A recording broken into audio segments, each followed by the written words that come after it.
शक्तीपीठ महामार्गाच्या प्रस्तावित मार्गाला विरोध करत करवीर तालुक्यातील खुपिरे आणि वाकरे इथले शेतकरी आक्रमक झालेत. वाकरे फाटा इथं शेतकऱ्यांनी एकत्र येत सरकारच्या विरोधात जोरदार घोषणाबाजी केली. महामार्गासाठी शेतीची मोजणी करण्यासाठी आल्यावर तीव्र विरोध करू असा इशारा शेतकऱ्यांनी दिलाय. शक्तीपीठ महामार्ग संदर्भातील शेतकऱ्यांना ऑनलाईन नोटिसा देण्यात आल्यानं खुपिरे आणि वाकरे इथले शेतकरी आक्रमक झालेत. वाकरे फाटा इथं शेतकऱ्यांनी एकत्र येत शासनाच्या विरोधात जोरदार घोषणाबाजी केली. महामार्गासाठी शेतीची मोजणी करण्यासाठी आल्यावर तीव्र विरोध करणार असल्याचं त्यांनी सांगितलं.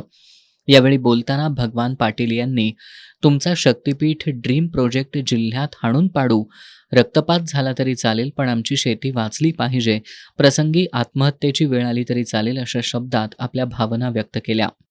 मुख्यमंत्री साहेब, तुमचा ड्रीम प्रोजेक्ट कोल्हापूर जिल्ह्यात आम्ही होऊ कधी बी देणार नाही.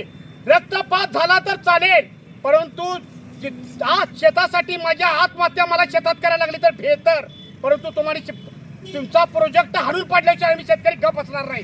जय हिंद, जय महाराष्ट्र. खुपिरे इथले शेतकरी भिकाजी साबळे यांनी 15 ते 20 लाख रुपये कर्ज काढून शेतीसाठी पाईपलाईन केली असून ही शेतीच त्यांच्या उदरनिर्वाहाचं साधन असल्याचं ते सांगतात.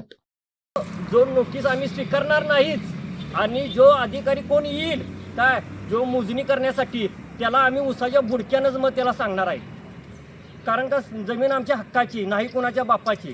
शेतकरी संघटनेचे पांडुरंग शिंदे यांनी हा प्रकल्प शेतकऱ्यांना देशोधडीला लावणारा असून तो होऊ देणार नाही असा निर्धार व्यक्त केला. यावेळी शेतकरी संघटनेचे अध्यक्ष बाजीराव पाटील, मोहन साबळे, बाजीराव महाराज, कृष्णात साबळे यांच्यासह शेतकरी मोठ्या संख्येनं उपस्थित होते.